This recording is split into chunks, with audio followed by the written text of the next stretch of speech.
When I first began dipping my toes into the realm of horror, I was no more than maybe 10 years old. Finding a new obsession at such a young age was akin to being in a candy store where the candy is a vast assortment of macabre treats, and the store clerk was the Grim Reaper himself. I gorged myself on any and all horror content I could find, completely non-discriminate to what the quality of said media would be. For about 3 years, I don't think I missed a single horror movie release. In fact, I hardly remember watching any other type of movie during that stage in my life. Every release was exciting and warranted celebration. As with anything though, that feeling began to fade with age. While I still enjoy horror above all other genres, my excitement for most films tends to be reserved for truly standout titles. Video games still do a great job injecting me with raw terror, but these releases are not as common as the next first-person shooter. Cut to the 2017 release of the original Little Nightmares, a horror twist on 2D platformers with an aesthetic ripped straight out of a child's worst nightmare. It immediately stood out among the usual offerings of zombies and skeletons, and both critics and audiences took notice, rewarding it with solid review scores and enough success to garner 3 DLC packs. Similar to how the world seems through the lens of a child, Little Nightmares is big and unforgiving, bringing back that nostalgic sense of wonder I used to have with the genre. Now, after some time of eager anticipation, Little Nightmares 2 was finally delivered to us on February 11th, 2021. Providing us with a new setting, protagonist, and a more mature tale than the first, Little Nightmares 2 aims higher than its predecessor while still carrying over many of the elements that made the original a hit, while also maintaining many of its problems as well. The result is a game that reflects the fears and frustrations of growing up both in narrative and gameplay, often for better and worse.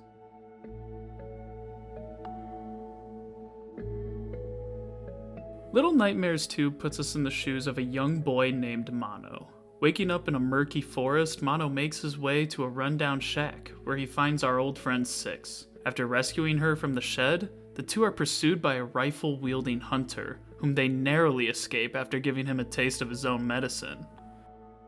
After an awkward trip across the pond, the children arrive at the Pale City, where they make their way through a variety of locations, where they encounter everything from long-necked teachers, camera-shy mannequins, and faceless mobs.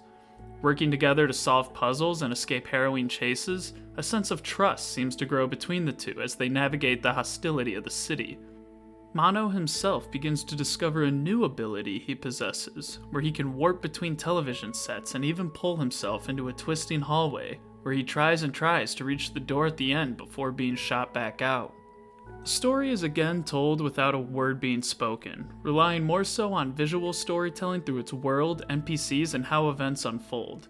It's a fitting style for the series. Platformers have traditionally never been dialogue-heavy games, or story-focused in general.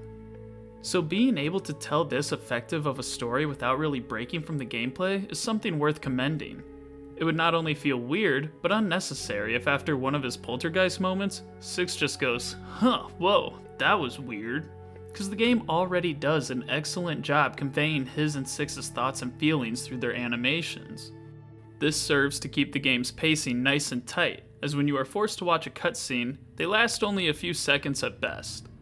I love some good dialogue as much as the next guy, but for what the game sets out to achieve, this style of storytelling seems more appropriate.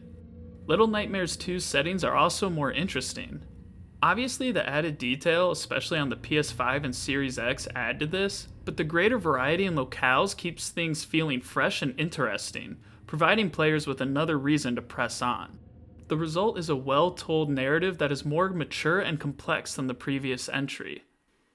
However, to go into the why, we have to delve into some spoiler territory, so you can skip to this timestamp if you wish to remain spoiler-free.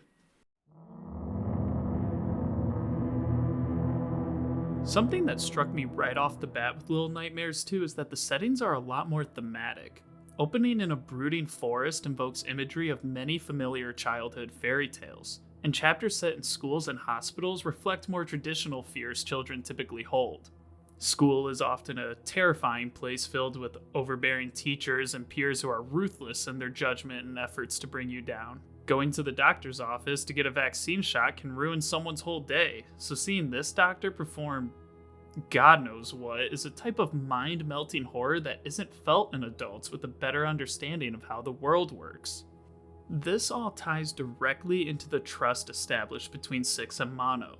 The toy school children can be seen as representations of bullying, the mannequins as horrifying depictions of bodily changes, and the faceless adults as a loss of trust in those they thought would protect them.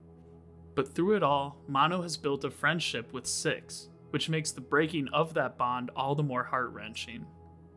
When Mono first tries to rescue Six, she runs off without him, unable to believe in this random act of kindness. But through working together, Mono and Six traverse a world actively out to get them, even going so far as to rescue each other in dire circumstances. But the unfortunate truth is that kids can only do so much in a world run by adults. As the Thin Man appears and takes Six, Mono can only hide and watch as she reaches out for help. Making his way through the city, Mono eventually finds the strength to defeat the Thin Man and enter the broadcast tower, reaching the door he's been longing to open for so long.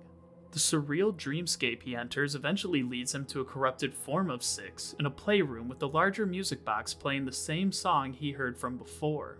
Attempting to break the music box is the only way to free her from the Thin Man's influence, but in doing so, makes her hostile. Once she is freed, the world begins to fall apart, and Mono must rely on Six one more time to make a final leap, when suddenly,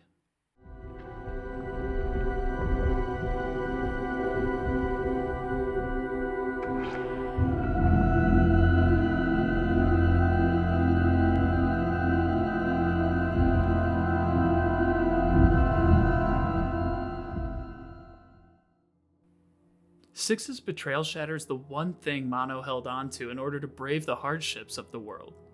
With his friend being gone, Mono locks himself in a room to contemplate his life and actions, until finally, he himself morphs into the Thin Man, setting the game's events into motion yet again.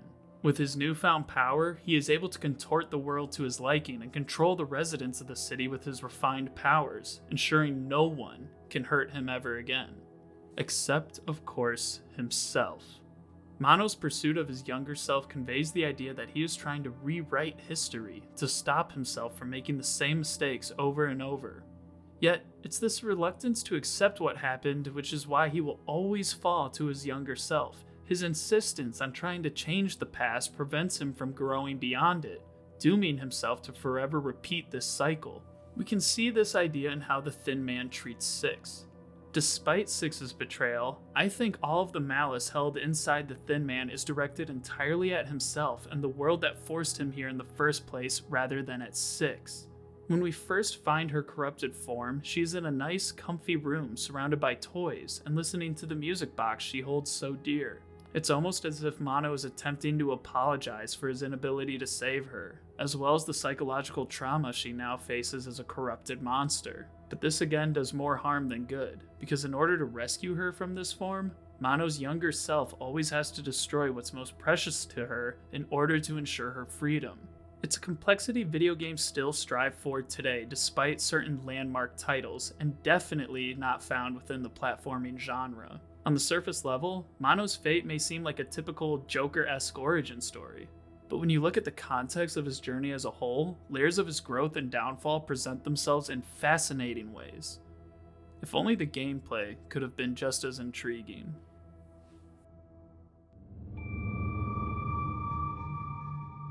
The gameplay of Little Nightmares 2 is nearly identical to its predecessor, which on its own is not a bad thing.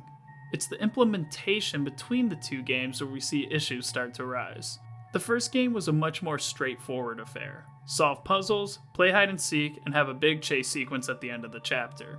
These are all still here, and in many cases improved upon from the first, but there seems to be a greater reliance on trial and error gameplay loops that just serve to frustrate the player. Hidden traps that are impossible to tell where they were before death, clunky platforming with spotty depth perception, and chases where if you're off by 1 millisecond of timing, you're done for, all permeate throughout this experience. The first game had similar trial and error situations, but didn't rely on them to such a degree that it hurt the game's pacing. Yet the second game uses them so heavily, the screams of fright eventually turn into those of anger, which is just about the last thing you want in a horror game. When the player isn't afraid of your monsters, but instead just wants to breeze past them to get the section over with, there's something seriously wrong and it acts as a huge detriment to the experience. And then there's the combat. Yes, there's combat in Little Nightmares 2, and it is nearly broken. The timing and animations are clunky, the hitboxes seem random at best, and there are times where it just straight up doesn't work. When the game gives you something so unresponsive and then throws a section at you where you have to fend off waves of enemies Doom Eternal style, you're just left wondering why this couldn't have been a stealth or chase section, because those are the moments when the game shines brightest. There isn't anything necessarily wrong with trial and error gameplay. The Soulsborne games are the epitome of what that style of gameplay loop can do for player progression and rewards. But in a game like this that has such meticulously crafted scares and adrenaline-fueled encounters, it feels really misplaced. It's not hard. I don't think anyone should have trouble actually beating the game, but the roadblocks end up being really noticeable and frequent annoyances in an otherwise great package.